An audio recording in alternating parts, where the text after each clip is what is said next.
If you are not resting, I think you should rest. If you are resting, good idea.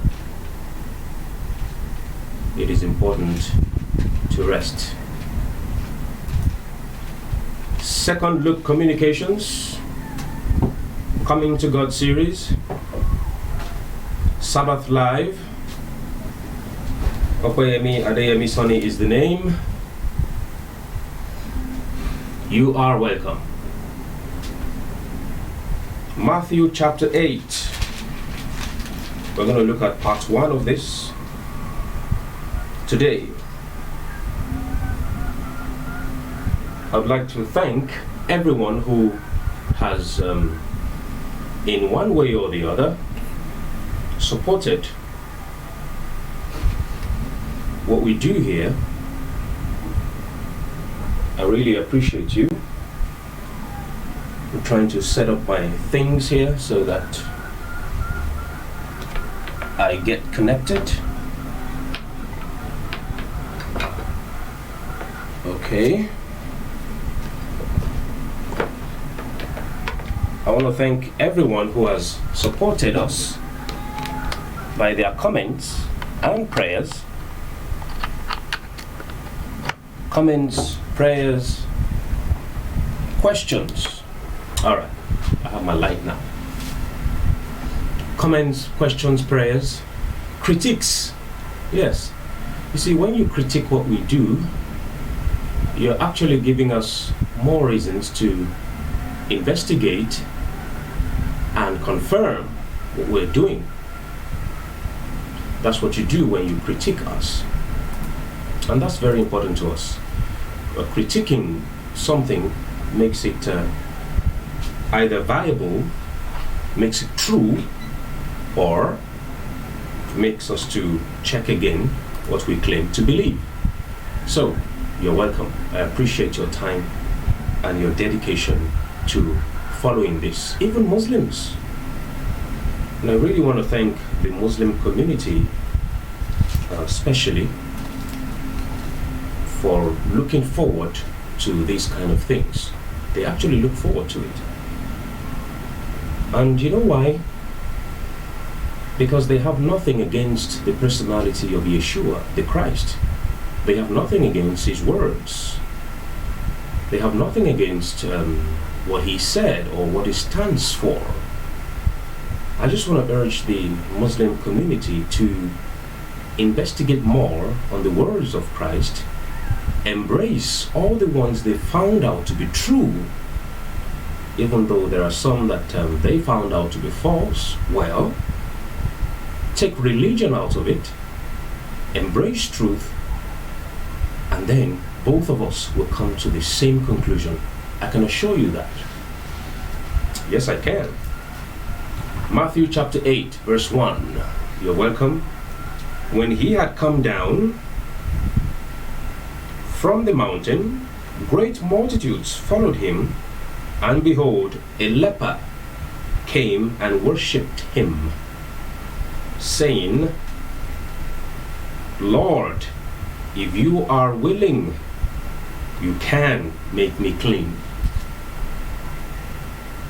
Then Yeshua put out his hand and touched him, saying, I am willing, be cleansed. Immediately his leprosy was cleansed. I want to talk a little about miracles. Miracles are real. They are an important part of ministry as is pleasing to the Father. I need to be clear about this. I need to be clear about this. Miracles are important. They are an important part of ministry according to the will of the Father. Look at the question. If you are willing, if Yeshua is always willing and every time willing, he would have said, of course I'm willing every time, anytime. But his answer is very important. Then Yeshua put out his hand and touched him, saying, I am willing, be cleansed. Why don't you ask the Almighty if He is willing to take you out of your problems? Because in the time of, when it came to the time of Paul, when Paul asked the Lord, 3 times Paul asked the Lord to take that thing away from him. Yeshua didn't take it away. But this leper, in Matthew chapter 8, verse 3, Yeshua told that leper, I am willing, and he cleansed him. But Yeshua told Paul, I am not willing to take this away from you.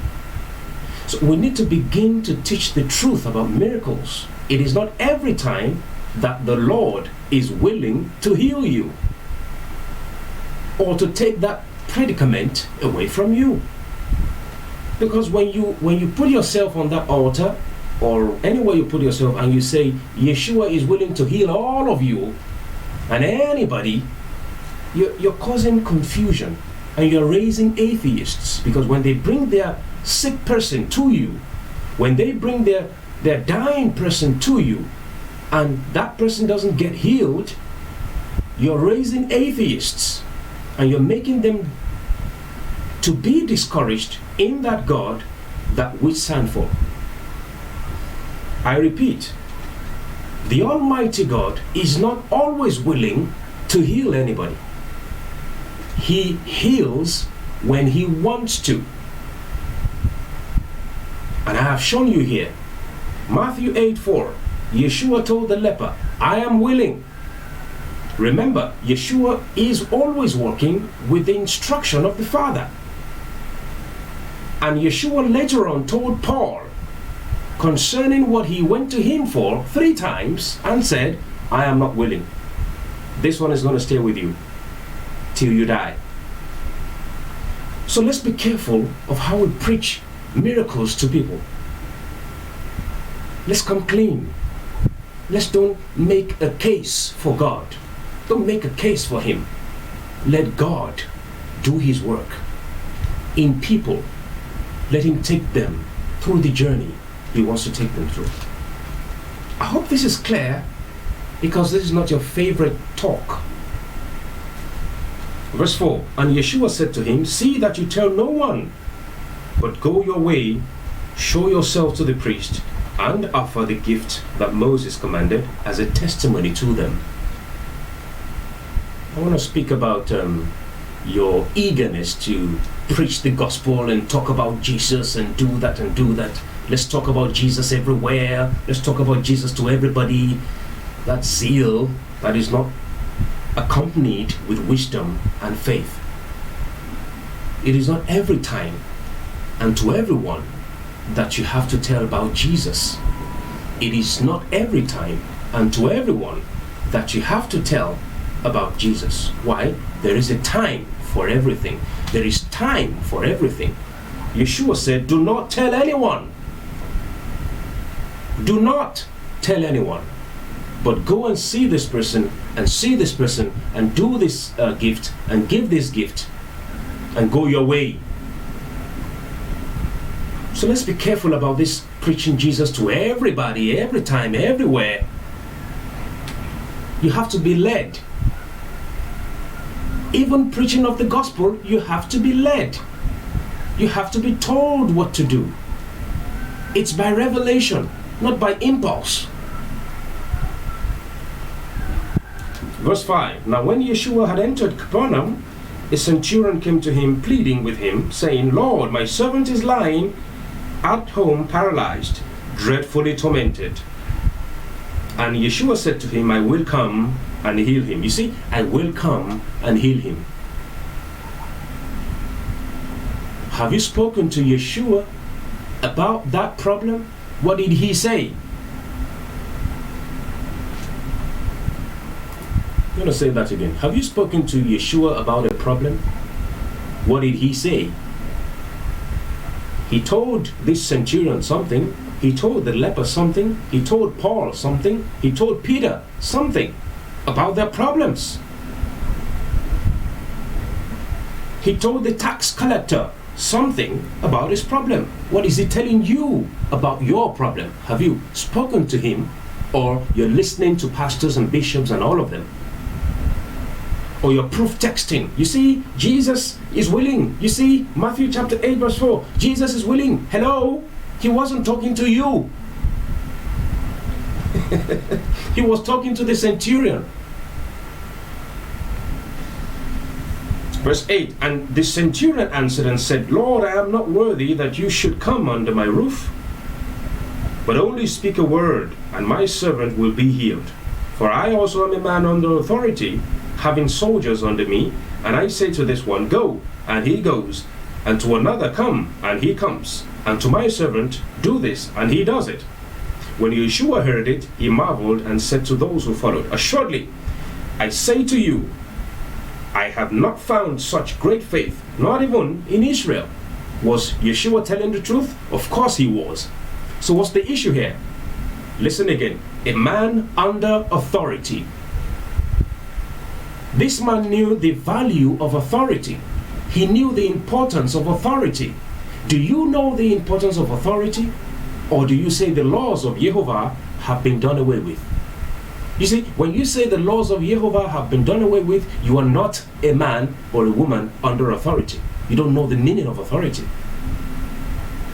And that's why you don't get what you ask for. Why? Because you ask out of disobedience. Out of disobedience. That's why you ask. You can't get anything, even though if you get something, you don't know you got it. Why? You don't have authority. This man told Yeshua, I am also a man under authority. He knew the value of authority. How can the holy church, preach that we are no more under authority? That we are no more under the law? Creating a division between the Father and the Son, while Yeshua said, I and my Father are in one accord. We are one. We are in agreement. We are together. Who told you the law was no more in effect? Who told you that? That's why you work out miracles. That's why you invent miracles. That's why you fake miracles. That's why you think because you gave birth, it's a miracle. No, everybody gives birth if there are no complications. Muslims, Christians, atheists, they give birth. So you have to really get back to scripture. Alright?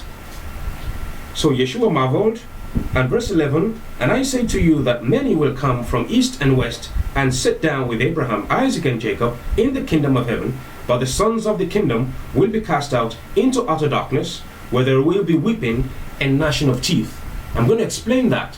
Yes, Yeshua told these sons, the very sons of Israel, that. Why? Because they were fully into Judaism. They had left godliness. So Yeshua was talking to this Gentile. He was telling this Gentile, I have never seen your faith, not even in Israel. Was he lying? No. He never saw that faith in Israel. Why? Because Israel had left the commandments of their father.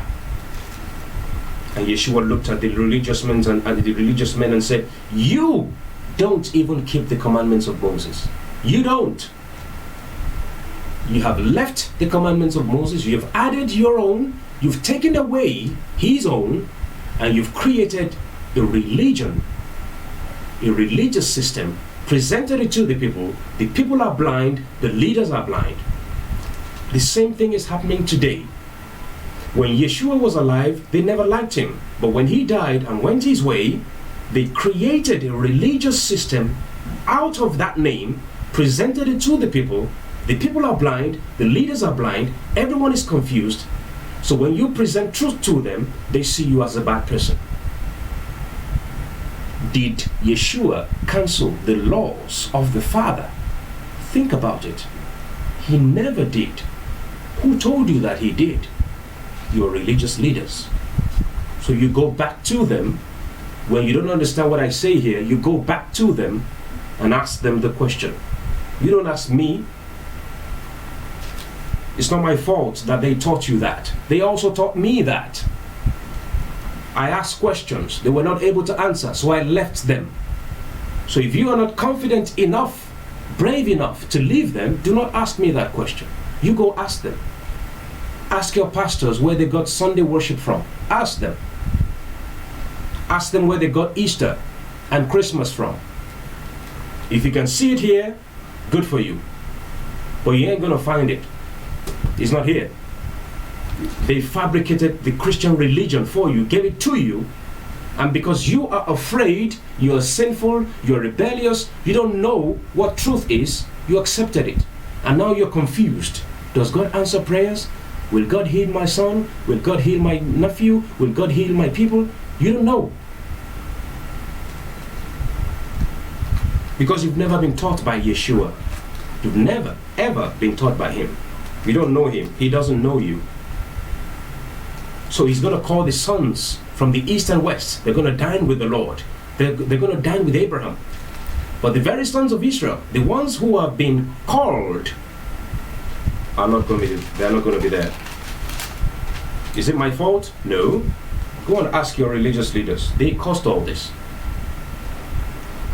Because I know there are men and women out there who have actually investigated these things and they never set foot on the church ground again in their lives. Because they're not ready to deceive people. They're not ready to be deceived. They're not ready for the lies.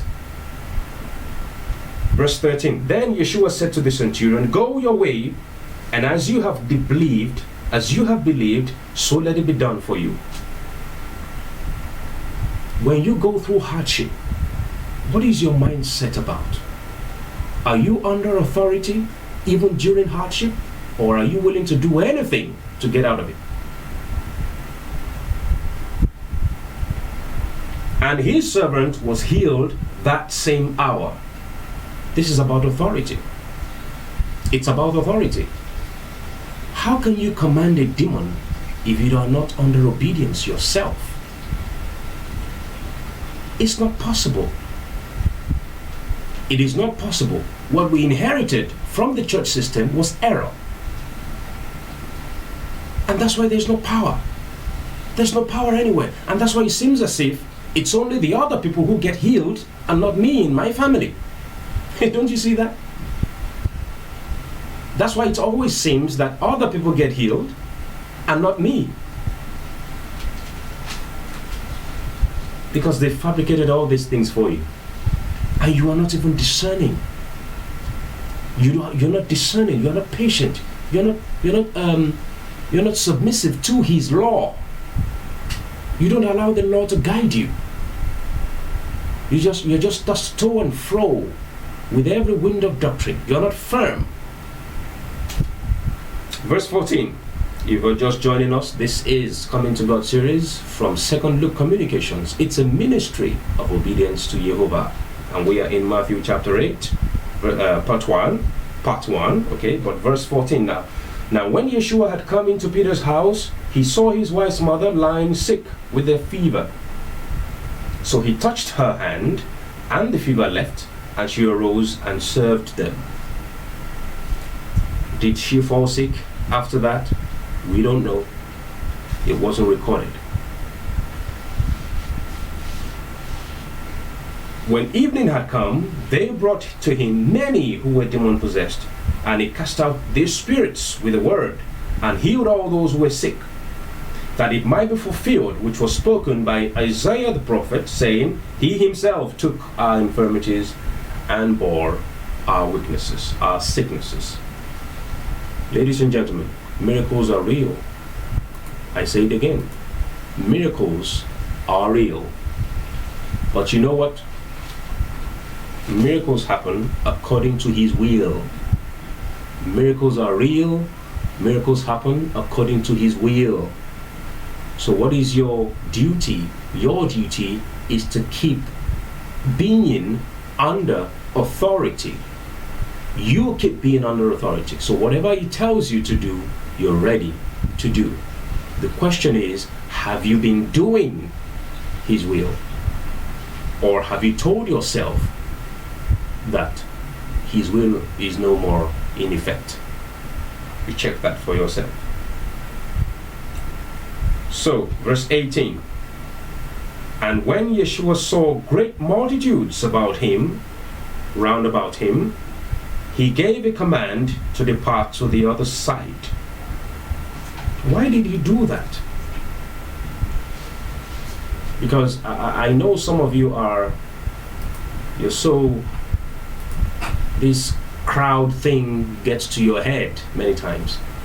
Do you know why you count members of your church every Sunday? Do you know why you count them? Because you're obsessed with numbers. That's why you count. How many people came for service today? You say, you ask how many people came for service, because you're obsessed with numbers. You want to grow. It's like you're running it like a business. Church is not a business. It's not a business where you count offering. You don't count people who come to hear the word. You don't count the money they give you. You don't count. Why do you do that? Oh, maybe because you're involved in business. That's why you do that. That's why you count the members that come. That's why you want to keep them coming. That's why you want to just keep them around you. Read this.